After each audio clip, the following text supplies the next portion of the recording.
Ceci dit, je voudrais tout d'abord saluer l'ancien gouverneur qui a pris la parole tout à l'heure pour tout le travail qui a été accompli. Saluer et féliciter aussi le délégué représentant Rotaract du district. Saluer et reconnaître aussi tous les anciens responsables, on allait dire même dignitaires du Rotaract pour tout le travail qu'ils ont accompli pour pouvoir préparer votre génération et les autres générations qui vous ont précédé. Je voudrais aussi vous saluer toutes et tous, membres du Rotaract. Je crois qu'il y a différentes déclinaisons, je ne connais pas tout le détail, mais j'ai beaucoup appris dans la présentation. Je vois qu'il y a beaucoup de jeunes gens dans la salle. Et je vois aussi qu'il y a beaucoup de femmes dedans ou de jeunes filles.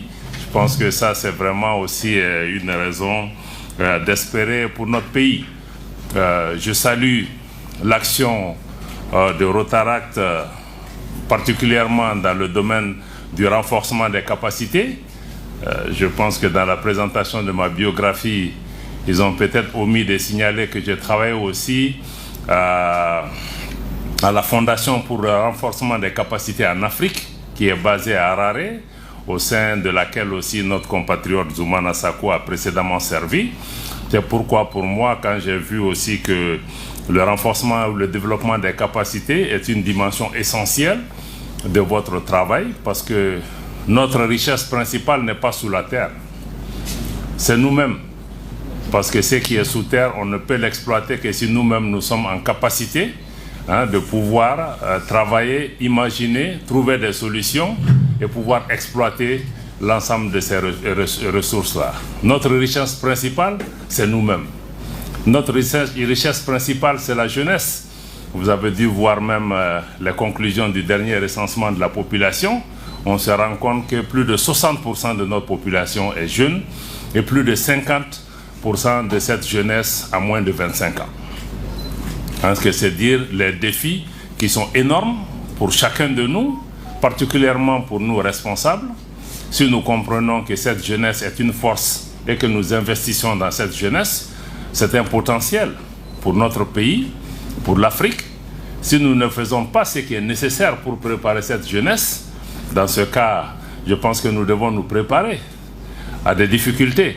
Vous voyez, dans tous les pays où il y a des renversements, ce sont les jeunes qui sont devant. C'est eux qui sont dans les rues. C'est eux qui sont recrutés par les groupes terroristes. Donc je pense que s'occuper de sa jeunesse n'est pas un acte de charité. C'est vraiment le bon sens et je vous félicite pour le fait que vous donnez cette importance au renforcement des capacités. Mais le renforcement et le développement des capacités n'a de sens que si nous commençons d'abord à avoir confiance en nous-mêmes. Parce que ta capacité ne sert absolument à rien si tu n'as pas confiance en toi-même et considérer que toi, tu vaux quelque chose et que tu peux apporter des réponses. Les gens à qui nous faisons face aujourd'hui sur la scène internationale ont été dans les mêmes écoles que nous. Ils sont passés par les mêmes bancs. Pourtant, c'est eux qui sont là pour nous donner des leçons. C'est eux qui veulent nous assujettir, c'est eux qui veulent nous prendre comme des esclaves. Nous devons comprendre. Souvent, je pense qu'on est même mieux outillés que beaucoup de ces responsables aujourd'hui. Parce que nous venons de pays anciens que nous connaissons, nous avons un socle culturel important, nous avons notre identité. C'est pourquoi je pense que tout ce qu'on peut faire dans la vie au Mali ou ailleurs, surtout vous, jeunesse Rotaract, travaillez à avoir confiance en vous-même, pas dans l'arrogance. Parce que c'est quand tu as confiance en toi-même que tu verras en toi des possibilités. Mais quand, pendant tous les siècles, on nous a fait douter de nous. Donc je pense que le premier pas, c'est vraiment ça. Donc je salue cette jeunesse qui est ici. Vous pouvez avoir les meilleurs diplômes, être formé dans les plus grandes universités, avoir toute la technique. Mais si vous n'avez pas confiance en vous-même, je pense que vous ne serez utile ni pour vous-même, ni pour votre société. C'est pourquoi c'est important que vous êtes en groupe, vous êtes en réseau. Je vois que vous êtes bien organisé. J'ai vu aussi qu'il y a beaucoup de programmes que vous présentez ici. J'ai vu qu'il y a des élections en janvier. Je me rends compte que je suis disqualifié, sinon j'aurais été intéressé. Hein? Je pense que c'est 45 ans ou combien là hein? 45. Bon, j'ai largement dépassé ça. Mais sinon, avec tout ce que j'ai entendu, j'étais vraiment intéressé de pouvoir m'engager de nouveau. Un dernier mot sur Rotaract aussi, c'est vraiment votre, je ne sais pas si c'est votre devise ou ce que vous visez en disant créer l'espoir. Je pense que c'est tout un programme pour nos pays. Parce qu'à côté de l'éducation et de la confiance en soi, je pense que ce dont notre jeunesse a besoin, c'est de pouvoir avoir l'espoir. L'espoir. Parce qu'il n'y a pas pire qu'une personne désespérée. Une personne désespérée est capable de tout. Donc ce que vous avez comme agenda de dire qu'il faut créer l'espoir, parce que c'est l'espoir qui nous fait vivre. Si vous mettez l'espoir avec la confiance, avec votre compétence, je pense que tout est... Parce que s'il n'y a pas d'espoir, on n'a même pas envie de se lever de son lit le matin pour faire quelque chose. Et on ne peut même pas inspirer d'autres personnes.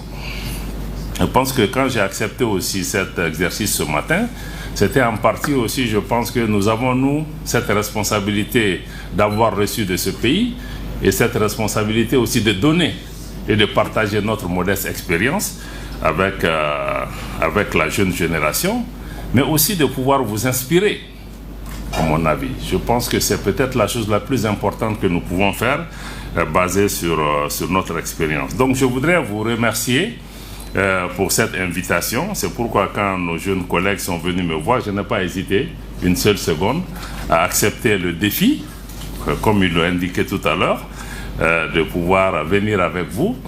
Et le thème que vous avez choisi aussi est un thème d'actualité, un thème extrêmement important, l'action diplomatique malienne. Et quelle perspective pour une politique étrangère plus forte et plus avantageuse. Je pense que le thème il est très pertinent. D'abord, peut-être qu'il y a quelques concepts qu'on doit mettre en avant pour pouvoir se comprendre par rapport à cette démarche. C'est vrai qu'on parle d'action diplomatique, mais il faut qu'on comprenne que l'action diplomatique elle-même se situe dans le cadre de la politique étrangère d'un pays. Parce que c'est la politique étrangère qui définit les objectifs, les priorités et les paramètres de l'action extérieure du pays. Et l'outil diplomatique et les diplomates sont là pour mettre en musique cette politique étrangère. Vous entendez beaucoup de gens dire le chef de la diplomatie. Oui, c'est le chef de la diplomatie est celui qui met en musique. Mais le président de la République ou le président de la transition, dans notre cas particulier, c'est lui le chef de la politique extérieure et de la politique étrangère.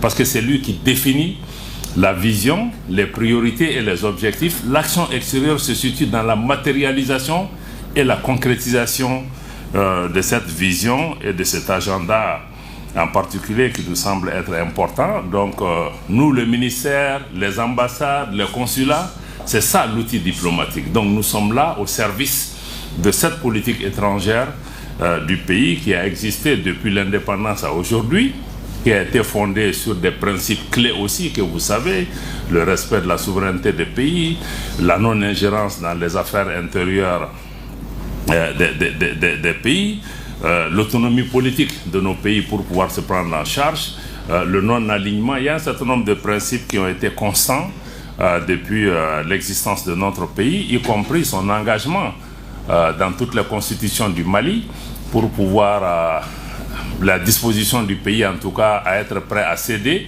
tout ou partie de sa souveraineté pour la réalisation de l'unité africaine. Vous voyez qu'il y a des gouvernements qui ont changé, mais fondamentalement, quand vous voyez, il y a quelques changements par rapport à la politique extérieure du Mali, mais les principes fondamentaux de la politique extérieure du Mali, de Modibo Keïta aujourd'hui, sont restés. Et nous continuons tous à nous battre. Naturellement, chaque gouvernement mettra l'accent sur une ou deux choses prioritaires pour pouvoir avancer, mais les socles principaux n'ont pas été remis en question.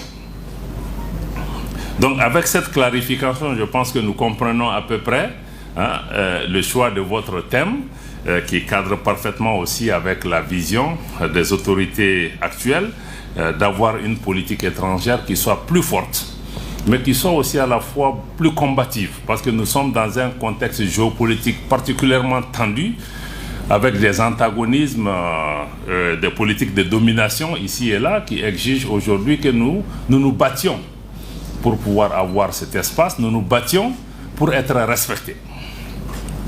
Parce que c'est ça aussi la dimension essentielle que nous essayons de mettre en avant. Et aujourd'hui, la vision de la transition, la vision de son Excellence le colonel Assimi Goïta, président de la transition, et de l'ensemble des membres du gouvernement, comme ceux qui nous ont précédés certainement, peut-être que nous le faisons différemment, est vraiment de placer les intérêts du Mali et les intérêts des Maliennes et des Maliens au cœur de notre action diplomatique. Je pense que ça, c'est on peut nous dire que ce n'est pas nouveau, mais aussi quand vous choisissez une priorité, je pense que nous avons la déterminée d'assumer ces choix. Parce que quand tu dis que tu mets les Maliennes, les Maliens au cœur de ça, tu rentres aussi immédiatement en contradiction avec un certain nombre d'intérêts. Vous savez, dans la diplomatie, on dit pays amis, pays frères, etc. Bon, on dit ça c'est le langage diplomatique pour paraître assez bien sûr. Mais dans les relations internationales, il n'y a pas d'amitié en tant que telle. Chaque pays ne défend que des intérêts. On peut avoir des amis dans le sens où ce sont des alliés pour atteindre un certain nombre d'objectifs. Donc je pense que ça, il faut que nous gardions ça vraiment à l'esprit. Donc, l'action internationale est marquée, ce n'est pas le droit international qui préside à l'action des États essentiellement. Ça aurait dû être le droit. Mais malheureusement, vous voyez aujourd'hui, dans certains cas, c'est des rapports de force. Au-delà des rapports de force, c'est même la force. Souvent la force brutale, militaire, qui est utilisée pour assujettir les pays et les peuples.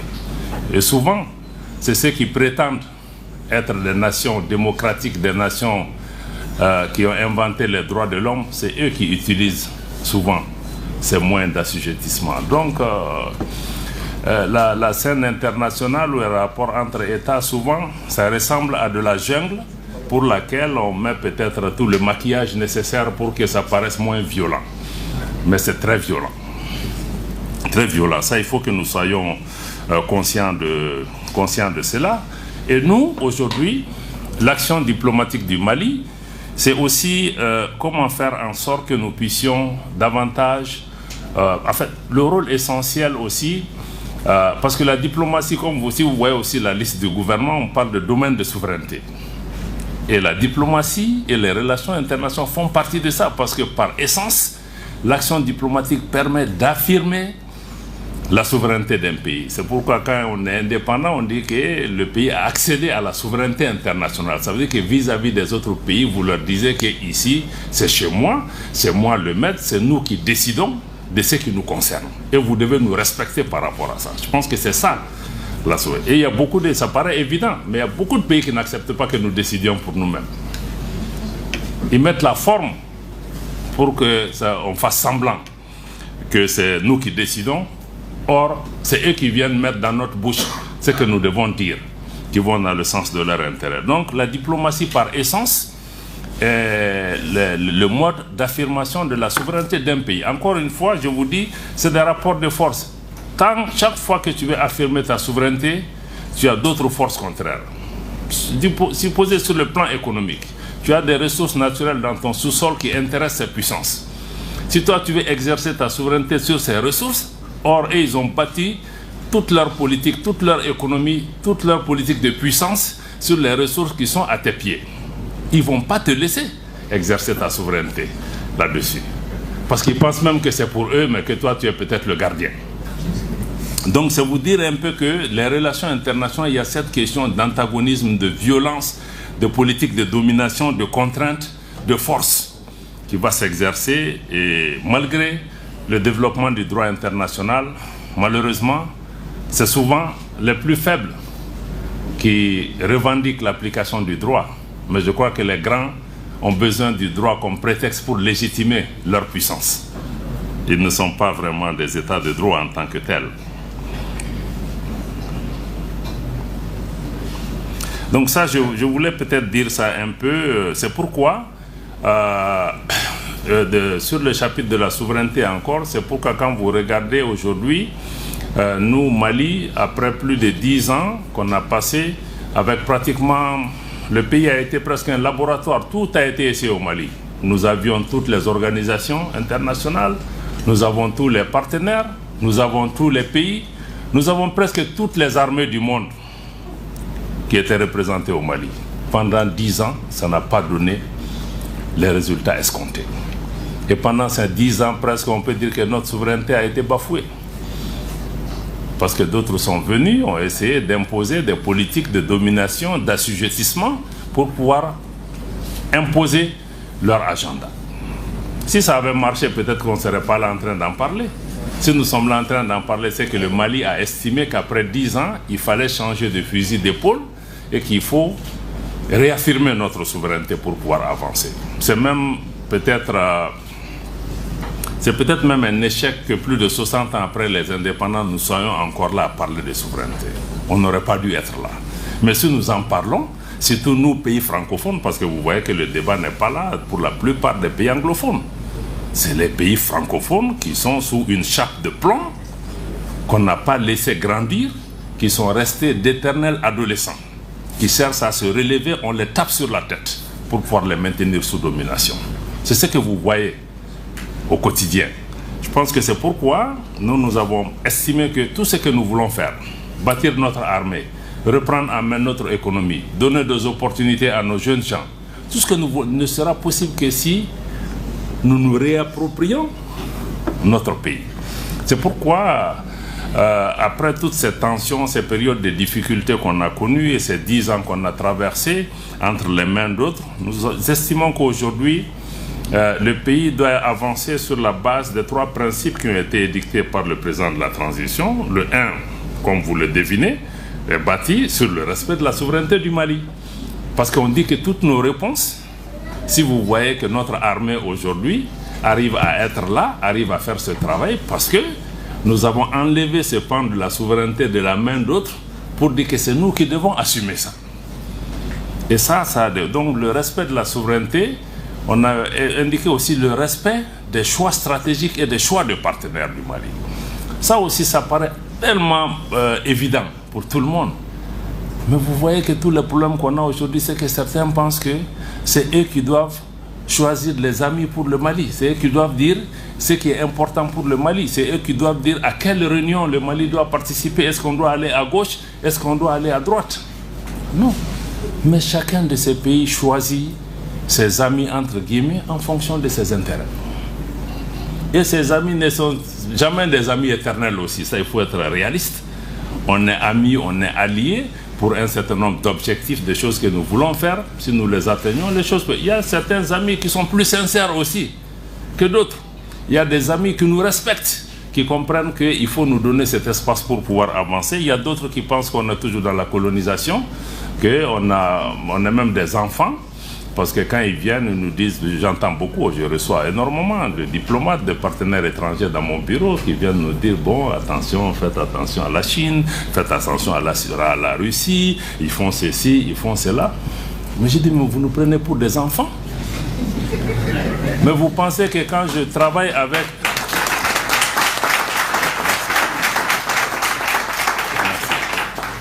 Mais je dis, mais ça c'est même une insulte. Parce que tu penses que je ne suis pas capable de comprendre ce que la Chine m'apporte, ce que la Russie m'apporte, ce que la Turquie m'apporte. Et toi-même qui viens critiquer la Russie et la Turquie là, mais tu as plus de problèmes. Et je connais les difficultés. Donc je pense que venir même à un pays, prétendre, vous voyez même récemment au Niger, vous avez vu des puissances étrangères qui viennent dire aux gens, ne faites pas ce choix-là. Mais c'est pas normal. Mais quand nous faisons un choix, nous assumons avec les conséquences. Mais ce ne sont pas nos pères pour venir chaque fois qu'il y a des changements dans nos pays, nous dire que, attention, il ne faut pas tourner à gauche, il ne faut pas tourner à droite, faites attention. Non. Mais eux-mêmes, ils ont des amis que nous, on conteste. Il y a des pays qui viennent, ils veulent nous opposer l'homosexualité qu'on n'accepte pas. Bon, donc, moi je pense qu'il faut que nous ayons le courage. Donc, et puis, le troisième pilier, c'était le respect de la souveraineté, le respect de nos choix stratégiques et de nos choix de partenaires. Les choix stratégiques, c'est tous les choix que nous faisons pour développer nos pays et défendre nos intérêts. Et le dernier, c'est la défense des intérêts vitaux des Maliens. Comme je l'ai dit, ça paraît assez banal, mais on voit beaucoup de choix qui ont été faits, souvent, qui ne sont pas dans l'intérêt du pays, qui ne sont pas dans l'intérêt des Maliens. Parce que ces grandes puissances, ou certaines de ces puissances, ont trouvé le moyen de contrôler les élites dans nos pays, pour faire ce qu'ils veulent qu'on fasse. On le fait souvent parce que, bon, il y a certains Maliens qui ont des intérêts économiques, financiers ou personnels dedans. Ils le font, mais ça ne bénéficie pas à la grande majorité. Donc aujourd'hui, il faut qu'on puisse changer ça. Parce que souvent, si vous regardez que même nos jeunes gens ne trouvent pas du travail souvent, mais c'est parce qu'on a fait certains choix qui bénéficient à quelques individus, mais qui privent le pays de ressources, d'opportunités. On a permis à certaines entreprises de venir agir, mais on aurait pu favoriser des entreprises nationales. On aurait pu demander aux gens de prendre des nationaux pour faire des choses. Donc c'est un peu tous ces choix. Ça a une implication quand on dit défendre les intérêts vitaux des Maliens, parce que souvent on connaît les intérêts vitaux, mais on n'est pas prêt à se battre pour ces intérêts vitaux, parce qu'il y a une conséquence. Quand tu veux te battre pour l'intérêt de ton pays, tu deviens la cible. Tu deviens l'ennemi par rapport à ça. Donc ça, c'est vraiment la souveraineté est au cœur de l'action diplomatique. Et comme je l'ai dit, l'appareil diplomatique, nous, ministère des Affaires étrangères, et aussi avec toutes les ambassades et tous les consulats, donc nous sommes chargés de traduire au quotidien, de défendre ces positions, de les promouvoir. Bon, souvent si on doit clasher pour nous faire entendre, on le fera. Bon, même si l'action diplomatique demande quand même qu'on arrondisse les angles, on arrondit les angles quand c'est nécessaire, mais je vous dis, la scène internationale est marquée par tellement d'injustice et tellement de violence. Souvent, il faut sortir des chemins battus pour se faire entendre. Et c'est justement ce qu'on essaye de faire. Et quand vous voyez dans l'affirmation aujourd'hui de cette question de souveraineté et de prise en charge, ça nous a amené à tirer des conséquences et à poser des actes que vous avez vus sur le quotidien, que certains apprécient, que d'autres n'apprécient pas. Mais quand tu dis que tu veux défendre telle ou telle chose, si ça ne va pas dans cette direction, il faut être prêt à assumer. Mais en assumant aussi, chaque chose a ses conséquences. Chacune des décisions que nous avons prises, ça peut dans certains cas affecter les Maliens. Et c'est dans ce contexte que nous avons d'abord commencé par dénoncer, par exemple, les accords de défense avec la France, parce qu'ils étaient ostentatoires à la souveraineté du Mali et même contraires souvent à certaines dispositions de la constitution de notre pays. Si vous voyez certains de ces accords, même notre armée nationale, notre flotte aérienne ne pouvait pas accéder à certaines parties de notre espace aérien parce que des partenaires estiment que ils sont en train de travailler dans ces zones, nous ne pouvons pas y arriver. Mais c'est notre pays. C'est les autres qui doivent venir nous demander la permission d'entrer dans notre espace et non que le Mali demande la permission à quelque puissance que ce soit qui est assis ici, qui est venu à notre invitation, qui puisse dire que non, l'espace aérien malien, on est à Tombouctou, on est en train de faire des... Vous ne pouvez pas venir ici. Donc c'est pourquoi on a dénoncé ces accords, parce que vous voyez qu'aujourd'hui, notre armée a la pleine liberté. Nous pouvons aller partout sur notre territoire si nous le voulons. Partout. Personne ne peut nous empêcher de le faire. Mais ce n'était pas le cas. Même pour que le Mali puisse s'armer, mais il y avait une sorte d'embargo de fait. Certains ont dit oui, vous avez changé de partenaire. Mais le partenaire qu'on a ne nous permet pas d'avancer. Ils étaient là pour pouvoir nous fragiliser et nous diminuer pour pouvoir avoir leur intérêt. Mais on va là où on trouve nos intérêts. L'opération Barkhane qui était là, c'était 2 millions d'euros par jour. 2 millions d'euros par jour. Ça, c'est combien de milliards en francs CFA? 2 milliards? 1,3 milliard de francs CFA par jour. 9 ans. 9 ans. La France n'a pas donné un seul hélicoptère au Mali dans cette période. Aujourd'hui, vous voyez le nombre d'aéronefs que nous avons pu accueillir en moins de 2 ans sur nos ressources propres au moment où le pays est sous sanctions, sous embargo et presque seul, sans partenaire.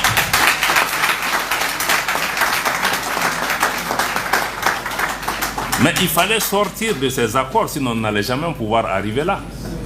Sans compter ces pays qui contrôlent la BCEAO, ces institutions, même si on a l'argent, si on veut acheter des choses, ils vont aller bloquer. Donc ça, c'était vraiment, par exemple, donc, la dénonciation de ces accords et la dénonciation aussi des actes de déstabilisation de la France. Nous les avons assumés. Parce que ça se fait. À un moment, on s'est dit, il faut sortir, il faut le dire, tous les Maliens le savaient. Mais peut-être que le gouvernement n'avait pas eu encore le courage de sortir et de mettre ça sur la table. Et les preuves sont là. S'ils organisent demain la session spéciale du Conseil de sécurité que nous avons demandé, nous allons pouvoir amener ça. Certains font beaucoup de gesticulations. Il aurait suffi que la France dise que je suis d'accord, amenez vos preuves. Voilà. Bon, on était prêt vraiment à aller dans ça. Il dit, ah oui, mais si vous avez des preuves, pourquoi vous ne mettez pas dans la presse? On ne met pas dans la presse parce que vous êtes membre permanent du Conseil de sécurité des Nations Unies. Vous avez une responsabilité particulière. Vous dites que vous êtes champion des droits de l'homme. Vous avez une place sur une enceinte internationale qui décide de la paix et de la sécurité. Et vos actes sur le terrain sont contraires à ce que vous êtes en train de dire. C'est pourquoi ça ne va pas se dire dans la presse. Ou bien c'est que John est là. Voilà. Donc ce n'est pas une question de dire qu'on fait un article de presse. Non, on dit que c'est là-bas qu'on va s'asseoir parce que là-bas c'est une tribune solennelle. Tout ce qui se fait, se dit, c'est écrit. Donc malheureusement, je pense que vous voyez que ça ne s'est pas fait. Nous allons continuer à nous battre. Le retrait de l'aménagement aussi s'inscrit dans ce cadre. Vous voyez une mission qui est venue pour nous aider. Pendant 10 ans, le résultat n'est pas ce que les Maliens attendaient. On a près de 16 000 hommes. L'aménagement aussi, c'est 1,3 milliard de francs CFA dépensés par an. De dollars. De dollars, quelqu'un va donner ça en CFA. 1,3 milliard de dollars par an. Hein? Près de 600 milliards sur 10 ans. Sur ces 600 milliards, combien sont même donnés aux Maliens? Si on nous disait même que bon, écoutez, prenez 20% de ça, nous on va même partir. Nous on se serait battu. On en serait sorti. Mais pendant ce temps, pendant ces 10 ans, quand eux ils sont venus, l'objectif essentiel, la menace au Mali, c'est une menace terroriste. On fait face à des groupes terroristes. Les Nations Unies, par doctrine, c'est que eux, c'est des missions de maintien de la paix. Quand deux pays se battent, quand deux groupes se battent, ils viennent, ils se mettent au milieu. Mais ils ne vont pas se battre. Quand les terroristes passent, ils disent que non, ce n'est pas vous qui nous intéressez, nous, on s'occupe d'autres choses ici. Bon, on a dit qu'après 10 ans, nous, aujourd'hui, la menace est terroriste. C'est le terrorisme qui nous tue. C'est le terrorisme qui est partout dans notre pays. Si vous voulez nous aider, vous nous aidez à lutter contre les terroristes. Mais si vous ne pouvez pas faire ça, il faut au moins nous laisser. Nous, on est en train de lutter contre les terroristes pendant ce temps. Chaque jour, il y a un rapport qui sort, Moura, on a tué ceci, on a tué des peuls, on a... Donc, non seulement ils ne nous laissent pas faire le travail qu'on veut faire pour lutter contre les terroristes, mais ils ont commencé à constituer un obstacle pour faire ce que nous voulons faire. Donc, on a dit à un moment, il faut qu'on en tire la conclusion. Il faut qu'on en tire la conclusion, qu'on y mette fin, mais ne nous trompons pas. Quand on dit l'aménagement part aussi, bon, on reconnaît les sacrifices. Il y a eu plusieurs centaines de soldats qui sont morts. Les soldats qui sont morts aussi, 95% viennent des pays africains. Ce n'est pas les autres là qui viennent mourir. Hein. Ils viennent, ils sont dans leur drone, ils sont dans leur truc comme dans une université pour étudier ce qui se passe. Mais ce sont nos frères burkinabés, nigériens et autres qui sont morts dedans. Et qui décide à l'aménagement? Mais ce ne sont pas ces 95%. C'est d'autres puissances tapis dans l'ombre qui décident ailleurs. Donc on a expliqué à nos frères que le départ là, ce n'est pas contre vous. Vous êtes venus vous sacrifier, mais peut-être le véhicule dans lequel vous êtes venus nous aider n'est pas le bon véhicule, n'a pas la bonne. Beaucoup d'entre eux sont venus de bonne foi. Par exemple, il y a beaucoup de Burkinabés qui sont dedans, qui sont à Ber ou dans d'autres localités, qui sont venus aider de bonne foi. Mais ceux qui tirent les ficelles sont d'autres puissances qui ont perdu pied au Mali, qui cherchent à revenir par l'aménagement pour faire mal au Mali, et le Mali ne peut pas s'asseoir regarder ça. Donc on a décidé de tirer une conclusion. Merci. Comme je l'ai dit encore une fois, toutes ces décisions sont extrêmement difficiles. Il y a des milliers de Maliens qui sont certainement concernés, qui ont eu mal à cause de ça, qui ont perdu leur travail. C'est vrai, l'aménagement n'est pas venu au premier point pour développer le Mali ou pour créer des emplois. Ils sont venus pour sécuriser. Ça, ils ont failli. Maintenant, nos frères et sœurs qui sont dedans, l'État s'est organisé pour essayer de faire ce qu'on peut pour pouvoir les accompagner. Mais nous, on ne pense pas qu'au personnel de la malien de l'administration, nous on passe à tous les pays parce que c'est dans quoi on est là. Mais ça affecte tout le pays, pas seulement ceci. Donc si nous sommes tous affectés là, mais eux-mêmes, ça va être une petite partie dedans. Donc nous travaillons pour pouvoir amener. Donc c'est dire que chaque décision a une conséquence, y compris pour nous-mêmes. Même quand nous disons partez, nous savons que quelque part, ça va faire mal au pays, mais nous disons que dans le long terme,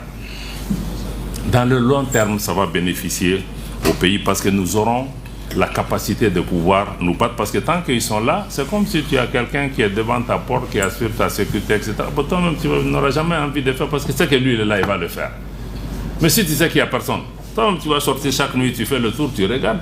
Si tu dois chercher un gourdin pour te défendre, tu vas le faire. Mais tant que lui est là, tu vas dormir. Mais même si lui n'a pas la capacité, tu vas penser que lui va t'aider. Les gens souvent ne sont pas là pour ça. Donc ça nous a amené dans ça.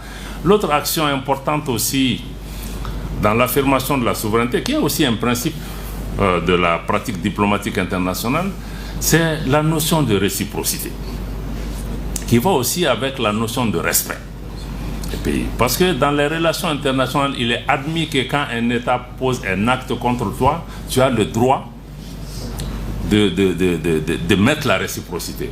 Si tu renvoies mon ambassadeur, je renvoie ton ambassadeur. C'est le seul code pour se comprendre. Parce que quand quelqu'un vient, il marche sur ton pied là, toi tu cries, tu passes, il va revenir, il va marcher dessus encore.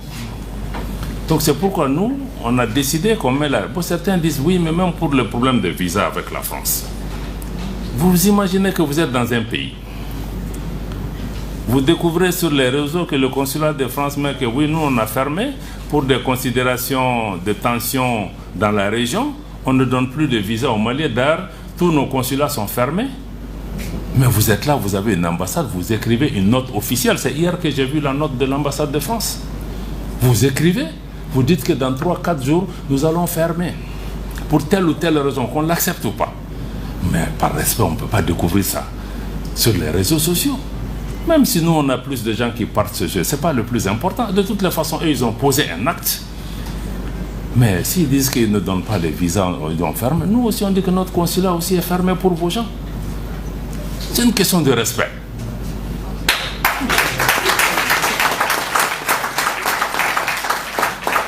Parce que si tu ne mets pas la réciprocité, ça veut dire que tu admets que lui, il vaut mieux que toi. Je dépends plus de... Or, la dignité, le respect, là, ça se mérite. Mais il y a une douleur dedans, c'est vrai. Mais ça se mérite. Mais, mais vous pensez que ces gens-là qu'on a même... nous-mêmes, on ne se considère pas. Mais ces pays-là, on pense qu'ils n'ont pas besoin de nous. Mais ils ont besoin de nous autant qu'on a besoin d'eux. S'ils sont là, c'est qu'ils ont quelque chose à gagner. Sinon, ils ne seraient pas là. Donc nous-mêmes, on considère que nous, on ne vaut rien. Bon, nous, on a besoin de... Même s'ils font ça. Donc moi, je crois que la réciprocité est une donnée importante. C'est la même chose pour la compagnie Air France. On se lève une compagnie, vous avez des conventions. Il y a des gens qui quittent les États-Unis, ils sont dans l'avion avant d'arriver à Paris. Tous les vols sont annulés, ils sont à Tunis encore, ils n'ont pas pu arriver ici. La compagnie se lève seulement, dit que nous, on a fermé parce qu'on a des problèmes avec le Mali. Alors, il n'y a aucun problème. Si c'est pour sanctionner le Mali parce que le Mali a supporté le Niger, on va le faire, on le fera.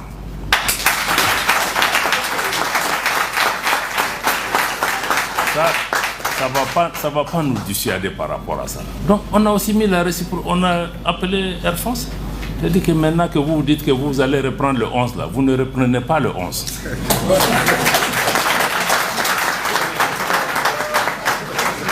Et quand vous serez prêt, vous allez faire le rang à la queue. Si on est prêt, à vous redonner. Et entre-temps, on leur dit que vous n'êtes pas les seules compagnies au monde. Il y a d'autres compagnies dans le monde aussi qui vont être encouragées. S'ils ont besoin de cette place-là, ils prendront. Parce que quelqu'un ne peut pas se lever chaque jour au Mali. J'ai fermé, j'ai ouvert, j'ai fermé, j'ai ouvert. Non.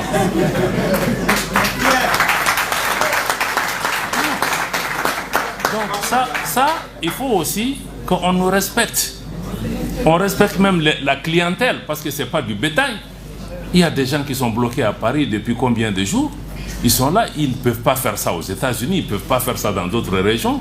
Ils font ça chez nous. Vous vous levez, Burkina, Niger, Mali, on a fermé. Donc il faut que les gens comprennent. Ils ne peuvent pas venir.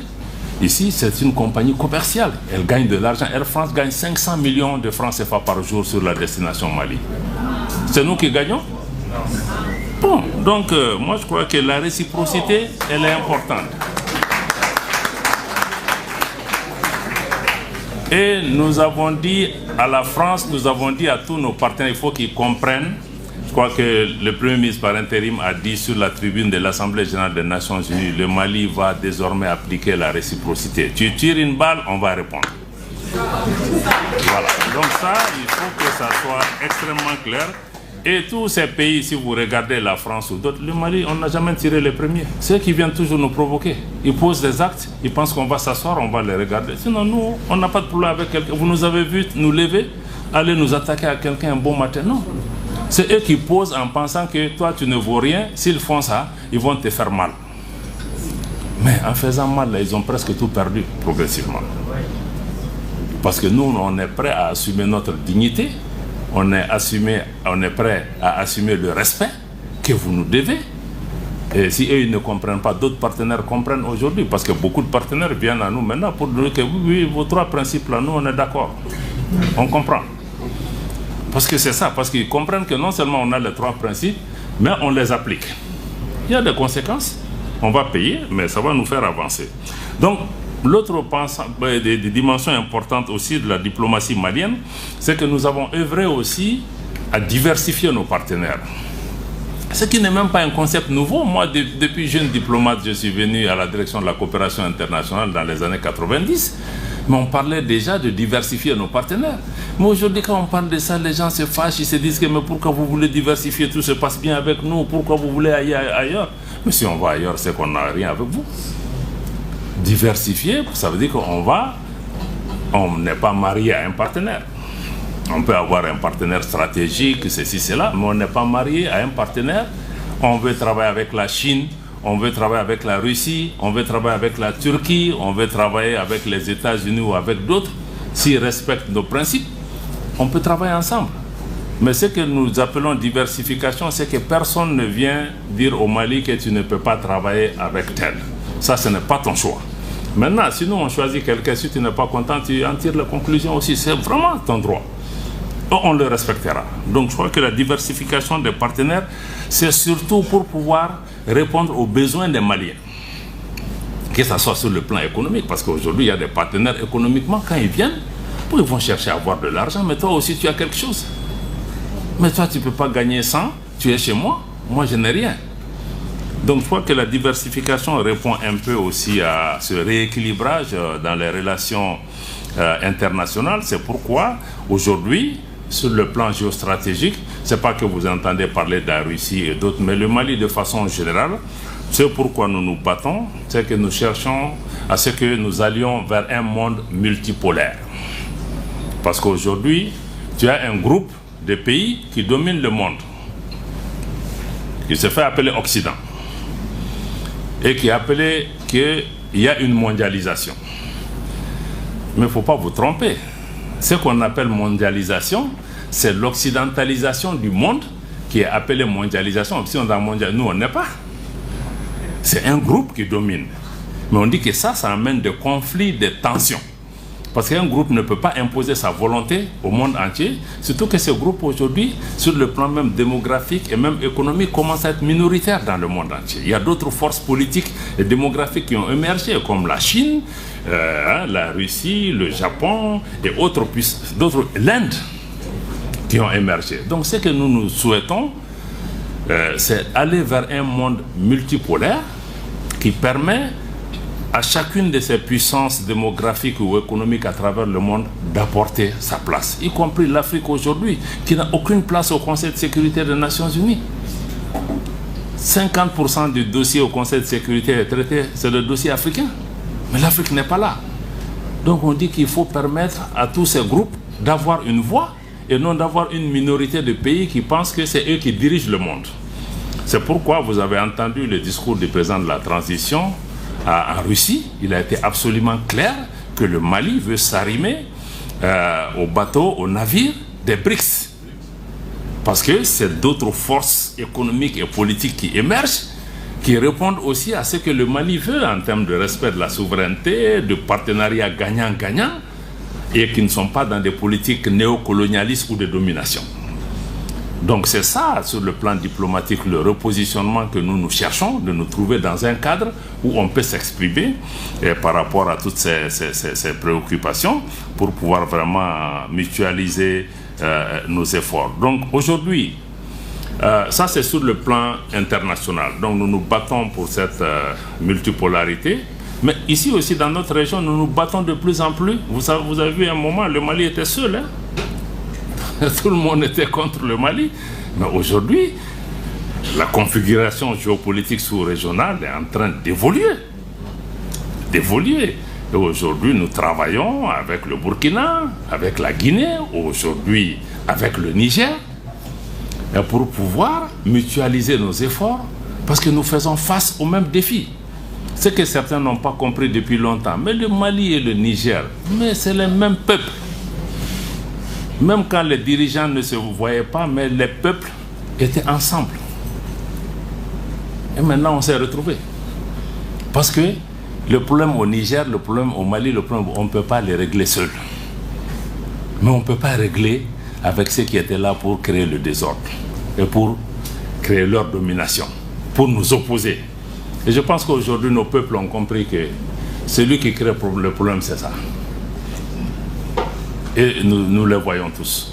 Donc aujourd'hui, il y a cette nouvelle dynamique qui est en place, qui nous permet vraiment de pouvoir travailler pour pouvoir faire évoluer. Et la question, c'est pourquoi nous travaillons toujours aussi à avoir des organisations africaines, parce que le Mali n'a pas fui par rapport à notre ambition panafricaine. Nous restons ancrés, chevillés à l'engagement panafricain de Modibo Keïta et de Kwame Nkrumah et de tous les autres. Mais nous ne nous reconnaissons plus dans certaines organisations africaines qui ne reflètent plus les aspirations des peuples africains. C'est pourquoi même le G5, on s'est retiré, parce que nous on est membre du G5, mais c'est la France qui décide si le Mali va prendre la présidence du G5 ou pas. On dit, mais tu n'es pas membre je paye ma cotisation et c'est quelqu'un qui a la télécommande à Paris? Non. Bon, donc je pense que c'est ça. Aujourd'hui, nous avons ces différentes dynamiques qui sont en place et nous voulons vraiment travailler pour pouvoir avoir des initiatives conjointes. Et c'est pourquoi vous voyez même sur le plan diplomatique, vous avez vu le Mali, le Burkina qui ont saisi le Conseil de sécurité par rapport au dossier du Niger. Je vais revenir sur le dossier nigérien d'ailleurs tout à l'heure avant de pouvoir conclure. Par rapport au panafricanisme, pour nous, le Mali reste attaché au panafricanisme, mais nous voulons des organisations africaines qui sont véritablement africaines et dont le leadership est réellement exercé par des Africains. Et non qu'on ait des Africains pour exercer un leadership au nom d'autres puissances. Donc c'est pourquoi nous avons des tensions avec certaines organisations comme la CEDEAO, mais nous restons panafricains et nous pensons que ces organisations doivent être des organisations des peuples et non des organisations pour pouvoir défendre des intérêts particuliers, et que ces organisations cessent d'être des instruments entre les mains d'autres puissances. Vous voyez nos sommets? Vous avez vu l'autre jour le sommet à Abuja? L'Afrique, c'est le seul continent où pendant nos sommets, c'est des étrangers qui viennent. Vous avez vu un Africain invité au sommet de l'Union européenne? Ça n'existe pas. Ça n'existe pas. Parce que pour eux, quand tu dis à l'Union européenne, mais invité, ils disent que non, c'est pas dans l'agenda. Mais quand nous, on a nos sommets, ils disent que mais vous ne nous avez pas invités. Mais vous n'êtes pas membre. Mais laissez-nous avoir une conversation entre nous. Vous n'avez rien à voir dedans. Vous avez vu l'autre jour le président français qui s'élève, qui prédicte même ce que la CEDEAO doit décider. Mais il n'a pas assez de gens à gérer en France, avec les gilets jaunes, tous les mouvements, les gens qui ont cassé partout. Certains, on a l'impression qu'ils n'ont pas leur pays à gérer, mais ils ont le Mali et l'Afrique à gérer. Non, chacun a ses problèmes. Vous nous avez vu nous mêler des problèmes des gilets jaunes ou des gens qui marchent là-bas. Non. Donc chacun n'a qu'à gérer ses problèmes. Vous les avez vus aller dire qu'ils vont au sommet des États américains? Non. Ils ont dit qu'ils vont au BRICS, les BRICS disent non. vous ne venez pas. Donc vraiment tout ça c'est le respect aussi qu'on doit. Donc le panafricanisme reste le socle de notre action extérieure. Et sur la situation au Niger aussi, parce que bon, c'est pas directement lié à votre cas, mais il faut que vous compreniez ce qui s'est passé au Niger. J'ai un peu touché à ça. Le Mali, le gouvernement et le peuple malien demeurent totalement solidaires du gouvernement et du peuple du Niger. Nous avons exprimé notre opposition ferme à toute agression, à toute tentative d'invasion du Niger par la CEDEAO, par procuration pour d'autres puissances. Nous n'allons pas l'accepter, nous n'allons pas croiser les bras par rapport à ça. Nous pensons qu'il faut laisser les Nigériens régler leurs problèmes internes. Ils ont la capacité, ils ont l'intelligence nécessaire de se sortir de ce problème. Ce que nous, voisins, nous, amis du Niger et autres, pouvons faire, c'est de les accompagner, s'ils le souhaitent. Mais c'est un pays, c'est un État souverain. Laissez-les régler leurs problèmes. Vous ne pouvez pas leur apporter la solution. C'est un différend interne. Et le Mali condamne toutes les ingérences extérieures par rapport à la situation au Niger. Toutes les ingérences qui sont d'ailleurs à la base des problèmes qu'on connaît actuellement au niveau du Niger. Et nous mettons en garde. Parce que ceux qui aujourd'hui essaient de promouvoir une agression, parce que ce n'est pas une question de dire qu'on va faire une intervention chirurgicale, ça va durer 3 jours. Non, c'est une agression, c'est une invasion d'un pays souverain. On a vu l'invasion, l'agression de l'OTAN en Libye, ce que ça a donné pendant 10 ans. Mais ceux qui ont agressé la Libye, ce n'est pas eux qui ont des problèmes, c'est nous qui avons les problèmes. Et ils sont partis. S'ils attaquent le Niger aussi, nous on va vivre ça ici. Certains nous disent oui mais il faut vous occuper de vos problèmes le Niger. Non. Mais le problème libyen là n'est pas devenu le problème malien. Tu peux t'asseoir, tu dis que tu regardes, ça ne me concerne pas jusqu'à ce que le feu arrive à ta maison. Non. Non, parce que nous savons que les désordres qu'ils vont créer là-bas, ça va créer une catastrophe humanitaire avec des mouvements de population à travers nos frontières. Déjà avec un embargo inhumain, je n'ai jamais vu ça, fermer hermétiquement un pays, la nourriture, les médicaments, rien n'entre. Et ce sont ces pays qui disent qu'ils sont là pour promouvoir les droits de l'homme. Est-ce que c'est la population du Niger qui a quelque chose à voir dans ça? Non, c'est... Bon, donc la Libye est un exemple. On ne veut pas d'une deuxième Libye. Voilà. Maintenant, se mettre sous couvert démocratie, tout ce qu'on veut, je crois que vraiment, c'est pas ça. C'est ce que nous dénonçons, même pour ceux qui disent qu'ils sont en train de défendre la démocratie. Mais si on condamne les changements anticonstitutionnels civils, il faut dénoncer les changements anticonstitutionnels de mandat et autres qu'on a autour de nous. Pourtant, les gens s'assoient et regardent parce que pour qu'il n'y ait pas de changement anticonstitutionnel, il faut travailler sur les causes. Tous les problèmes qu'on a connus, c'est qu'il y a eu les causes, on s'est assis, on a regardé. Et cette politique de 2 poids 2 mesures, quand un problème se passe dans un pays, on qualifie ça comme on veut, suivant que ce pays est un pays ami ou pas. Non. Si c'est les principes sont les mêmes pour tout le monde. On a l'impression que le Mali, le Niger et le Burkina sont les seuls pays en Afrique. Mais il y a des situations qui se sont passées ailleurs en Afrique où on a cautionné. Bon, et vous venez, il ne faut pas avoir de complexe par rapport à ça. Ce n'est pas la démocratie qui est en question. Ce n'est pas la démocratie qui ne vient pas. On est tous engagés pour la démocratie, on vient de changer la constitution, on va aller vers ces changements. Mais ce n'est pas ce qu'eux ils cherchent. Parce que même dans la démocratie, ils veulent que qu'ils viennent des gens qui leur sont favorables. En fait, c'est ça la question. La démocratie, c'est que si j'ai quelqu'un que je contrôle qui est là, c'est un démocrate. Voilà, ça ne tient pas. Et ce qui est aussi à la cause des situations actuelles, c'est qu'il n'y a pas de solidarité. Ces pays qui viennent aujourd'hui, qui donnent des leçons au Niger, au Mali, etc. Mais est-ce qu'ils nous ont amené un seul Kalachnikov pour nous battre? Non. La CEDEAO s'élève, on a force, en attente, on est en train d'activer. On s'est dit, ah bon, tout ce temps-là, vous avez une force? Pendant 10 ans, nos gens sont morts, les terroristes nous ont attaqués. On n'a jamais vu un sommet pour dire que oui, on va envoyer 1000 hommes au Mali pour se battre contre les terroristes. Maintenant que vous avez un des vôtres qui est entre les mains des militaires, vous vous réveillez et puis tout de suite vous avez une force. Quel message ça envoie aux populations africaines? Est-ce que c'est leur vie qui est importante? Ou c'est autre chose? Ou c'est d'autres jeux?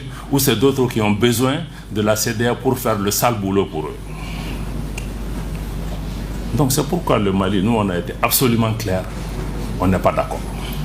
Et on a indiqué que s'il y a une agression, une invasion contre le Niger, le Mali se retire purement et simplement de la CEDEAO parce qu'on ne peut pas volontairement adhérer à des organisations, que ces organisations deviennent des instruments d'agression contre notre pays. Ce n'est pas acceptable. On ne peut pas mettre notre argent dans des banques centrales, la BCEAO, qui est censée être notre institut d'émission monétaire souverain, qui devient un instrument pour affamer nos populations. Ce n'est pas acceptable. Je crois que c'est toutes ces questions aujourd'hui que nous avons en tête. Et dernier point que je vais évoquer par rapport vraiment à l'action diplomatique que nous voulons, c'est la notion de diplomatie culturelle.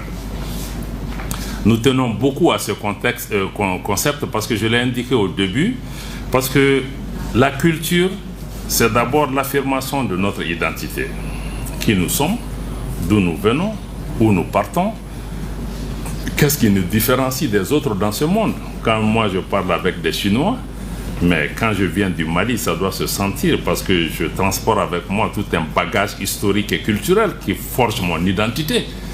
Donc même quand on fait du business, je crois que ça doit être motivé un peu par ça parce que je sais que j'ai ma dignité, j'ai mon honneur. Donc je pense que la diplomatie culturelle aujourd'hui est extrêmement importante pour un pays comme le Mali qui a un trésor culturel qui est plus connu dans le monde pour sa culture que pour son or.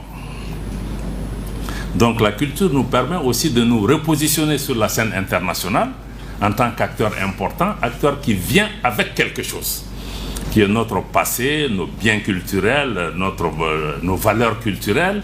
Et aussi la culture n'est pas que folklorique ou autre, hein. La culture aussi c'est économique.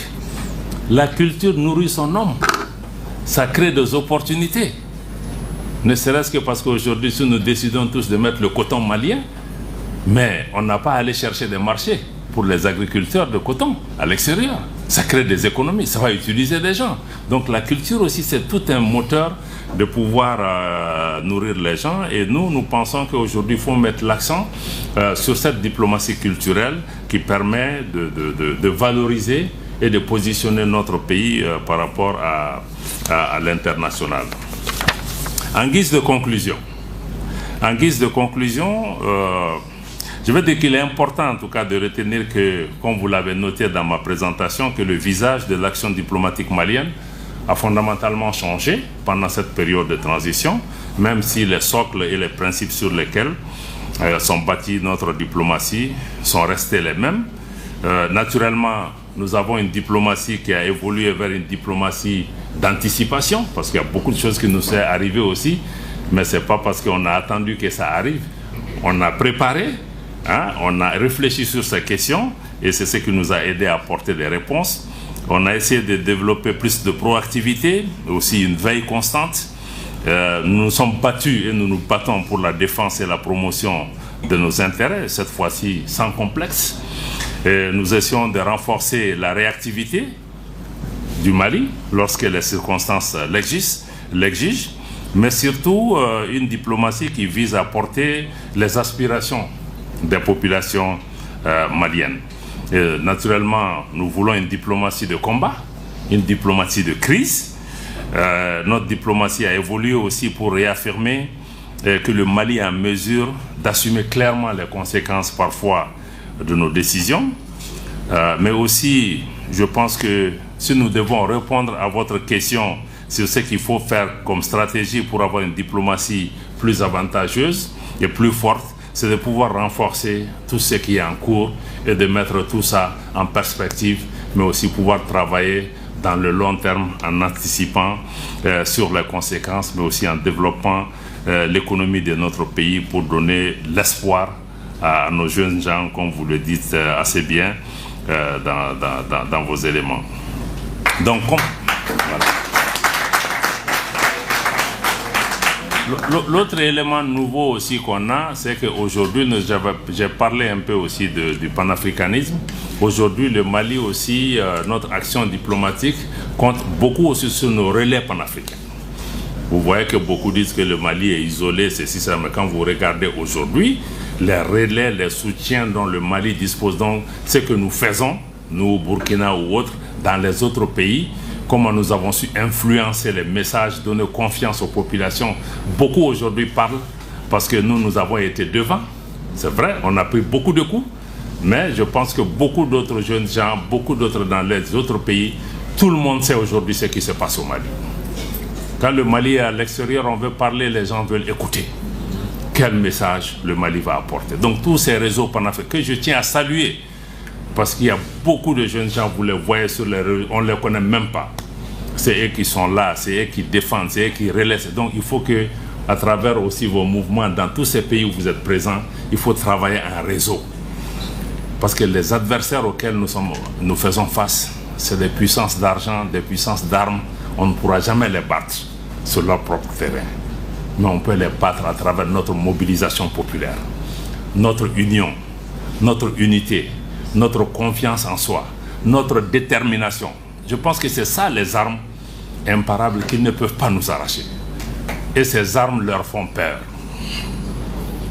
Ayons confiance en nous que nous avons la possibilité de nous faire entendre si nous nous donnons la main. Et je pense que de plus en plus, nos populations commencent à se donner la main. Donc j'ai bon espoir que votre conférence permettra en tout cas de nous ouvrir davantage les yeux et de préparer cette jeunesse à la réalité des relations internationales, à la réalité des relations entre États. Personne ne vous fera des cadeaux. Personne n'est votre ami. Vous êtes seul souvent à vous battre. Mais il faut que vous-même vous sachiez qu'est-ce que je veux, comment je peux l'obtenir, quel est le prix pour l'obtenir, est-ce que je suis prêt à payer ce prix. Je pense que c'est cette question que je vous laisse en tant que jeunesse, parce que ça c'est entre vos mains. Si vous décidez de vous battre, vous pouvez réussir. Bon, si vous voulez aller aussi pour la facilité, bon, vous aurez beaucoup d'amis qui vont certainement vous abandonner en plein vol un bon matin. Merci.